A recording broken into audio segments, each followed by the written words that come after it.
Okay, it's day 173. This is going to be 13. One of the great things about being here at Hearst Castle, we have tremendous resources. We have hundreds of researchers constantly combing over everything that Task Force and I uncover. Actually, no, that's not true.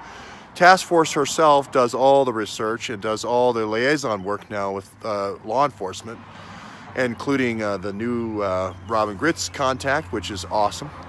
And what we learned about, well, first of all, I want to say that everything seems to fit when you're on the truth.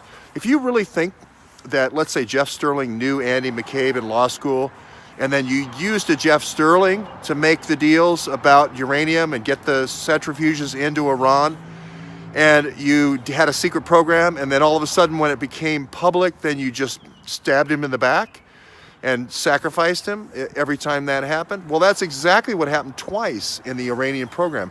The first one was at a nuclear facility that called Ants. Now you can think of Nat Turner's Revolt, you can think of Ants with Woody Allen, the Disney animated feature, you can think of the gnat, the little gnat, and then the ants. And then you can think of the worm, the Stuxnet worm that took them down. Mount Prospect's finest going by, salute them. So they discovered that facility, and then all of a sudden, somebody gets lit up as a sacrificial lamb. The same thing happened again, and you can see the rise of the number of centrifuges. I think at the first time they hit 3,000 was around 2007, but it takes a steep rise from there until 2009, when again Western leaders discover a new facility called For Dow. You can think of it like, well, this is for Dow because Dow wants to make a lot of money. Now, these are Siemens reactors for the most part. There's one called an IR-1.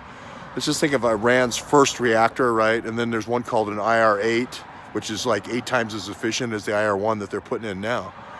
So I don't want to make everybody nuclear experts, but is that why Jeffrey Sterling gets shivved in the back by Andy McCabe?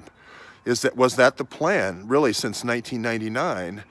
Because Saberi looks like she's recruited in New York, potentially by Sterling, and guess what? Task Force just found. Tell us about the father in North Dakota. Yeah, well, the father was a doctor in North Dakota, as an address out of North Dakota, and also Reza, which is, I'm assuming is the father of the brother at least, maybe is an Atomic Energy Organization of Iran.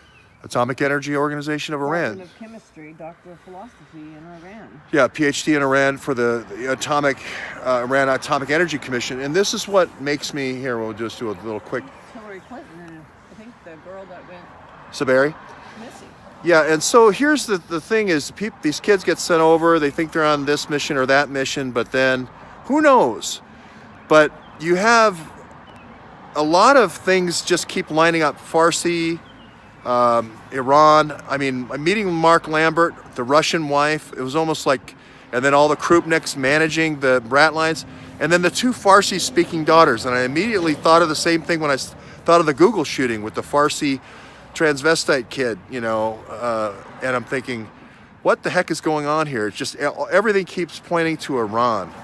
But the 2 big things here to really look at are just metadata, how everything kind of points to Iran nuclear program.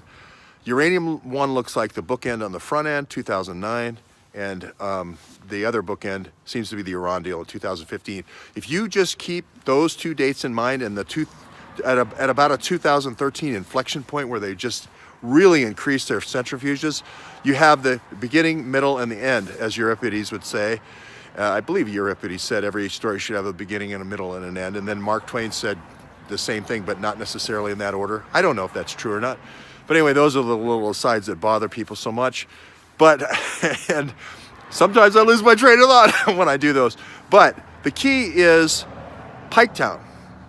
I'm going into Piketown. I'm going to speak to 2 informants, town just before Piketown, an hour away. And I'm speaking to an informant, police officer first. Second informant is somebody at the plant. Now you've been talking quite a bit to people at the Piketown, yes, I have. at the Piketown plant, and that's a whole bunch of research that's coming. But 2009 they start shutting it down, right?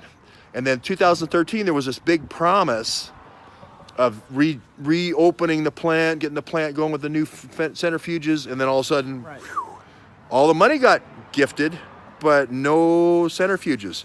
Did those go to Iran? Did the old 2009, when it got decommissioned, was that the first big shipment to Iran? And then the big regeneration of Piketown, was that the second big shipment? We don't know, but we're just looking at those three key dates and starting to match metadata on 2009 when Hillary starts, 2013 when she's about ready to finish, so she's got to get her deals done, and then 2015 as Carrie is finishing the deals off with what? Blackberries, with what? State Department Gmail accounts, illegal Gmail accounts, with what? 123 Dropbox to Pakistan, with what? Containers that AQ Khan uses to ship stuff. And we just did another deal with the Iranian, Iraqi nuclear scientist Jafar for the port of Wilmington. Everything just keeps screaming Iran nuclear deal, Iran nuclear deal.